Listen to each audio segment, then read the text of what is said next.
Hey all, welcome back.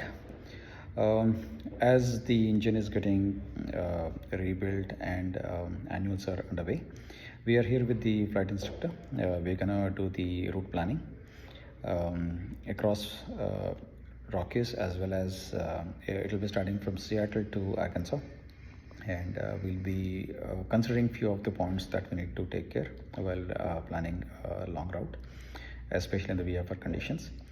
So we'll start the discussion in a few minutes. Thank you.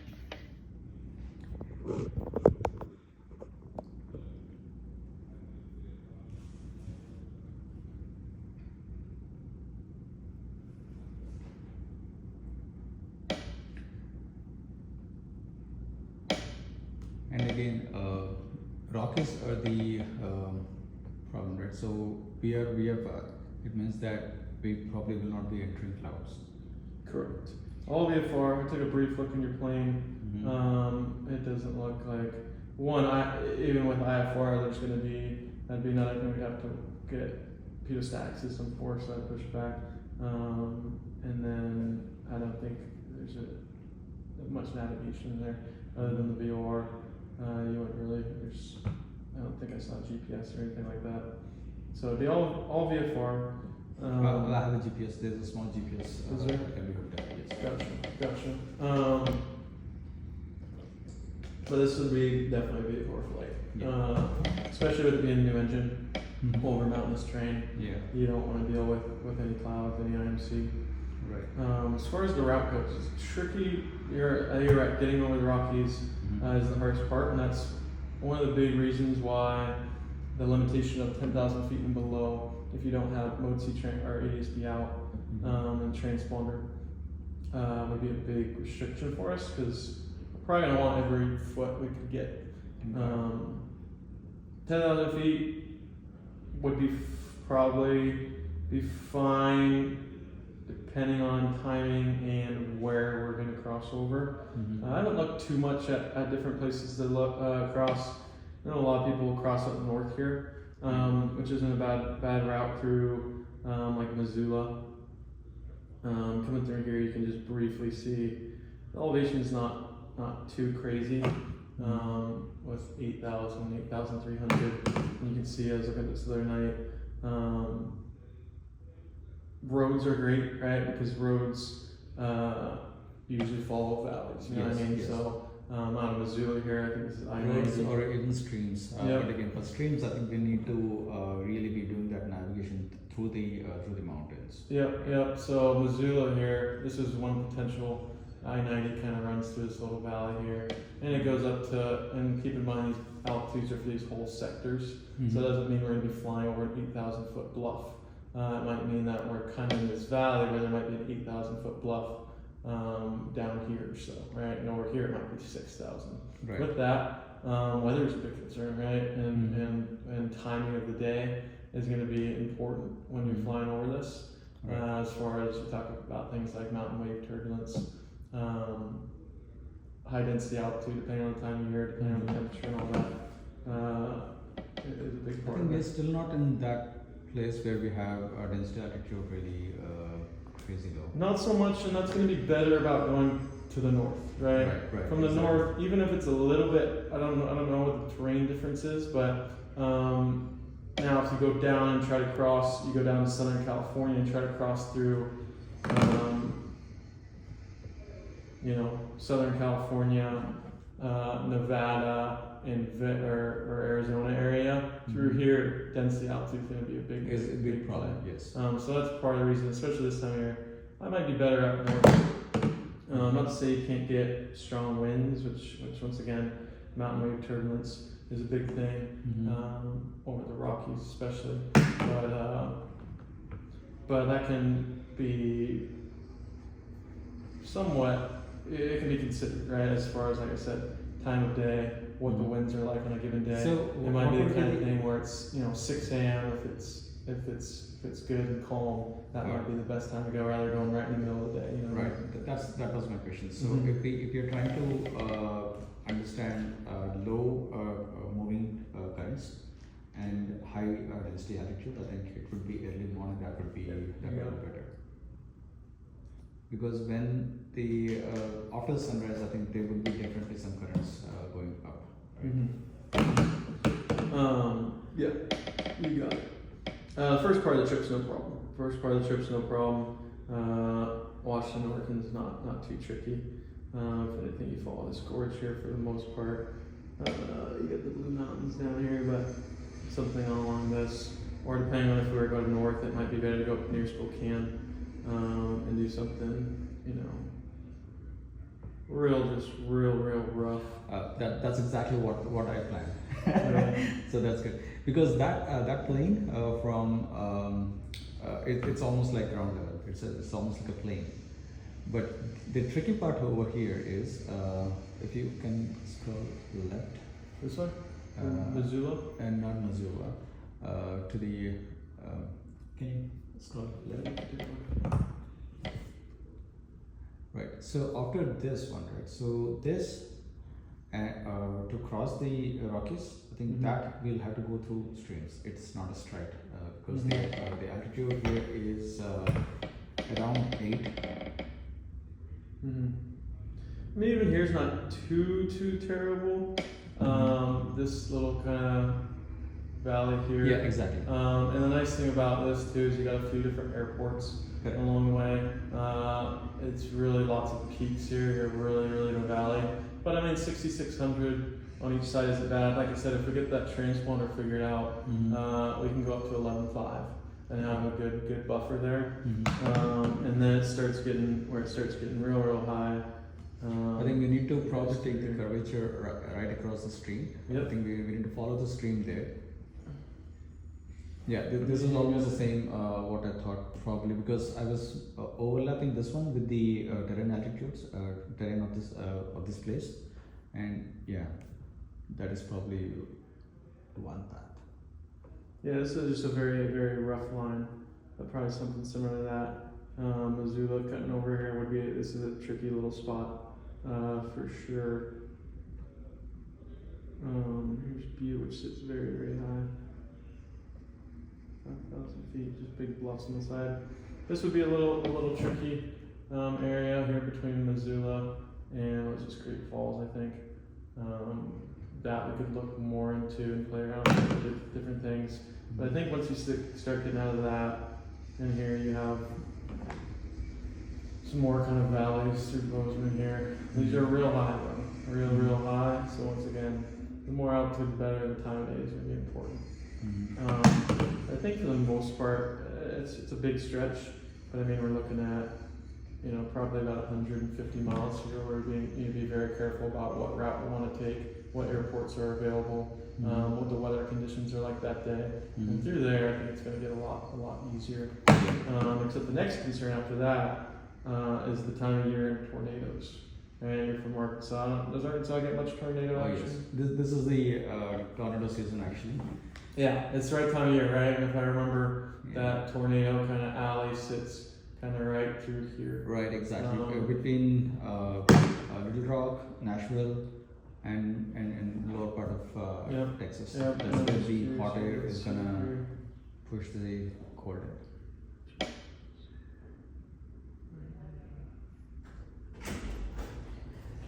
Morning, afternoon, whatever it is. That would just be as far as hopefully it times out with weather, where this kind of area here isn't too terrible. Or if it is, I mean that just means we're gonna have to take a different route. And it's tricky, right? Because it probably is like that. Well, the good part about this here with the weather that forms over Arkansas, usually doesn't stay for more than like 3 days. So it clears off in about 3, and then it'll get to that VFR conditions that we can fly through. Or we'll have to go up north, then come straight. Yeah, I mean that's not. I mean, I had some distance to the trip, but with us already being up here near Montana, rather than obviously would shoot direct, but kind of curving around the top. So exactly. Something like that might be a little bit better. Right over between Omaha and Del Morris. Des Moines there, yeah. kind of keep. I think once we get over here more, it's going to be better. Correct me if I'm wrong, but I think this shouldn't be as big as this year. But it's a trip that requires a lot of planning, right? Right. And if we again, I could be wrong. Please correct me. So there's this section, yellow and green, right, which is basically the drier part and the greener part. So is it not a good idea to cross that border instead of flying through across the majority? Can we just jump to the other side as quick as possible? Yeah. And then fly south? Yeah, and that's what I was kind of talking about. Right? I didn't put it on the map here, but probably wouldn't want to do something like that, and just it keeps us over it for a long distance, right? Yeah. Especially you got a lot of bad stuff here around. Denver is very notorious for like it has got a lot of mountains, peaks, and then cold weather. Yeah. It would almost be something more. Yeah, we want to cross that, dry to cold as fast as possible, and then we have predictable weather coming. You got it. Something almost.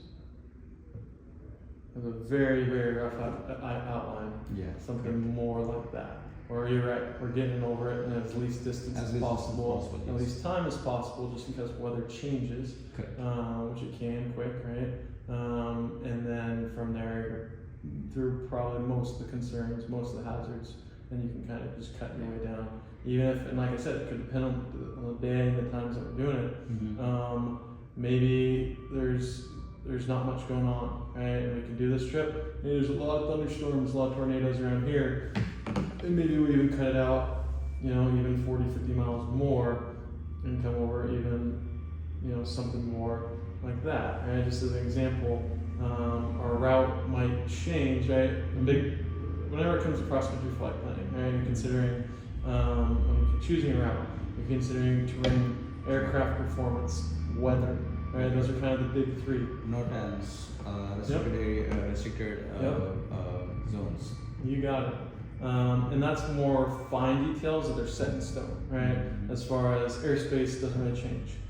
Too often, even especially use airspace, restricted areas, right. MOAs, they're not going to be there one day and not the next day. Right. This time of year, there could be TFRs, right? But we get a lot of TFRs in the summer with firefighting, right? Especially up here, you can already see probably even already we got a couple TFRs for firefighting that pop up. Those pop up a lot. They're fairly easy to avoid, and we kind of haven't got quite to wildfire season yet. But yeah, and the route might change as weather changes. You know what I mean? Terrain's not going to change, but like you said, if there's a lot of stuff happening in here, we're going to want to have to change our route accordingly. So, how long do you think we'll make this trip for? That's a good question. That's a very good question. I don't know. We'd have to look at the charts a little bit. Should be similar. I'm gonna have a 172 punched in here. Just as a rough estimate. This is looking at for 172, 18 hours. And ours is going to be longer than that, right? It's 18 hours of flight time, right? So it means that we're gonna take a break, and then it's a new engine. We're gonna let it cool down, check for deposits. Yep. And with that being said, with you wanting training, the max amount of dual given, we can give them 1 day, 8 hours. With that being said, we can fly more than 8 hours a day, and to be honest, some days you probably wouldn't want to, so it doesn't take a whole week to get there, but you just can't log that time. But 8 hours a day is the max you can log as a dual given. Which I don't know how concerned you're with logging time, or if it's more so just the experience, just the training part of it. So there would be a condition where we would be planning the next leg of the journey only on that day, or probably even just before the brief. So every day I think we're gonna do this brief of what is the route that we're gonna take, what are the NOTAMs. You got it. It's gonna be a couple of times getting together before the trip and kind of coming up with this idea and nailing it in more. As far as a general outline goes, and then day by day kind of. Our first day we're planning to go from here to here. What's that route going to very specifically look like? What airports can we stop and get fuel at? Is there any NOTAMs? Is there any serious adverse weather that we haven't seen yet? And then It's going to be kind of a daily thing. And then the next, we're going to get to our spot, and we'll look at our route for the next day, and say, okay, what's this day going to look like? Is there any adverse weather that's popped up? What's the route going to look like? What airports are available? And what's the terrain like on that day, right? Yes, and, exactly. and then as we get through the Rockies, that's going to be even more important. Yeah. Once we get past that, it's going to be a little bit easier. But yeah, that's kind of just like you said. We'll have a general skeleton of the route, but overall, it's going to be kind of critiquing it and briefing it every day. Right. So I've been collecting some information from flights who have already done this. Mm-hmm. So yeah, I didn't find a lot of people who have actually done this under the VFR conditions. Really? On the VFR, yes. At the same plane, the owner of the aircraft before I bought this was Randall. Mm-hmm. He did this journey once from Kelso to Dallas, Mm-hmm. and he did that in about 18 hours straight. Really? Yeah. Wow. So again, at that time, what he took was all the way to I-40, I guess. He said that there is a, he was taking the Salt Lake City route, and then he was following the I-40, it was I-40 or I-80. Somewhere down here. Yeah. Yeah. But again, that is now in these conditions. That's the bad route, because there is a lot of weather going on the other side of the Rockies, Mm-hmm. and probably not. I mean, we need the colder air as much as possible. Yeah, I mean, even just looking through here, all I'm gonna have tabbed is lightning, but lightning all throughout here. Mm-hmm. So I would assume the weather's pretty. All the way to Denver. Let's see what I got here.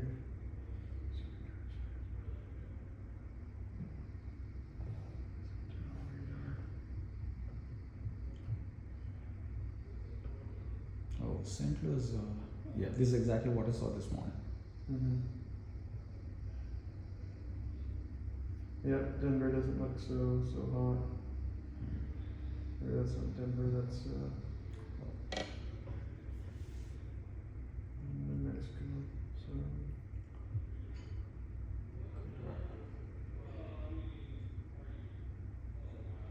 yeah, like we talked about, I think this time of year, north's probably gonna be better. Some small like storms. But like something even like that. This we can dodge, because we have Yes, room you for us got to it. navigate That's around. what I was just about to say. That's a big storm, right? If you're flying from Oklahoma City to here, Oh, yes. you're having to go. You're probably just want to wait it out, or at least you're gonna have to pay a lot. For us, you know, we could very well change our route like we did, Mhm. right? To plenty avoid that. You got some stuff over here too, but who knows? It's gonna change day by day. Exactly. Yeah.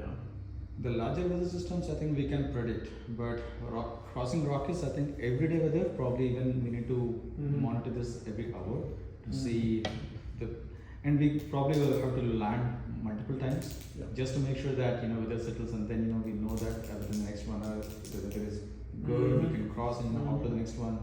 Whatever the situation once we land there, Mm-hmm. that's probably how we need to probably hop the Rockies. You betcha. Yeah, and we'll play around with this more. I'll look at my own time. You can look, and we'll meet together more when it comes to actually planning the route. Talking about the plane a little bit, talking about weather, and just like you talked about a little bit, ground as a whole. As far as, especially for, the main thing I want to brief and talk about with you is cross country flight planning. Right. With that is include a lot of stuff, right? We don't necessarily have to talk. We're really going to talk about a lot of stuff, right? We should talk about the systems of the Cherokee a bit. We should talk about weather, obviously, quite a bit. Sounds like you've looked into it and have a decent understanding. Cross country flight planning as a whole, as far as choosing route, choosing altitudes, and then just airspace, right? Airspace will be a big one too. So those are kind of the big topics just off the top of my head that we're going to want to kind of cover. And also we probably will also want to include the limits. Yes. The limits of given the condition of the aircraft engine. Mhm. We probably should also Very talk much- about very much so. personal limits. Very much so. Because this is an easterly flight too, so definitely through the Rockies, 11.5 would be 11.5, 12.5 even. It's not a VFR cruise altitude. It's going to be what we would hope for. The highest altitude, better. we'll talk about mountain flying and whatnot another So, day. do we need to carry oxygen? No, we don't need. I mean, sure, if you want to bring a couple of those little cans of oxygen just in case. So oxygen requirements, and everyone experiences hypoxia at different altitudes in different ways, right? It wouldn't hurt just to have it, just in case. But we're not going to plan any flights over 12.5. For supplemental oxygen, if you don't remember the reg, you don't need to start needing supplemental oxygen until you get about 12,500. 12,500 to 14,000 for greater than 30 minutes, or 14,000, 15,000 at all times, and then 15,000 passengers. But that I don't think we'll need to worry about that at all. I don't want to get into that. I don't even know if the performance of that plane, how much we'll have to get after that. But that's that, and that's kind of an idea of what we'll cover through ground sessions. My only concern is the timeline, right? Because things come up. If things, and I have a busy schedule, very, very busy, lots of obligations. Not saying that that's going to be a big issue. I'm going to try my best to work around things and get things covered for the most part. But the more heads up, the better probably, so I can plan. We have a high school class here that I teach every morning. I'll have to get someone to cover that. All my students, I'll have to get those rescheduled. All my, we have fire patrol starting up soon, which I'm the manager for, so that's something that I'm gonna need to get covered before we do this trip. So, not to say it's not gonna happen in 4 to 5 days, but I want to, like I said, the more notice, the better. What I want to do is, it would be nice if me, you, and Corey would sit down together at some point to talk about the realistic aspects of when that plane could be done. If it's realistic for it to get done on Saturday, if it's going to be closer to next week, or when's it actually going to be, as far as what needs to get done, when will it be ready to test run, when will it be ready to break in, what day do we have to break in, because that's another thing, even the break in, we're probably going to want to fly it for 10, 15 hours or so. Yes. What we'll probably do is break it in a little bit, and then maybe do some just local training flights to get you comfortable on the plane as we're continuing that break-in process. You know what I mean? Maybe after 5 to 10 hours, we'll fly it for a couple hours together and get you comfortable with the plane before we do the big trip. But that would be something good to discuss with Corey, as far as hopefully that carburetor comes. See what else we need to get done, if there's any other parts that need to be ordered, how long those parts are going to take, figure out what we need to do for the transponder. Trying to think what else. I think that's the gist of it. But just kind of, and it's, things are going to have to line up a little bit as far as plane getting done, weather being all right, and then schedule working out to where it's good to go. Right. So I think the bigger route is ready. I think once we start getting those dates, probably let's sit with Corey, see what it says. I think at least one, as I know, there are only 3 components that we are waiting for. One is the carburetor that we'll get tomorrow. The belt is going to come today. Today 4 o'clock is what they said, but around 2 o'clock today we'll get the belt. And then the transponder. Transponder, we have to find some other place where we can get it certified. Yeah. Preferably, that might be difficult too.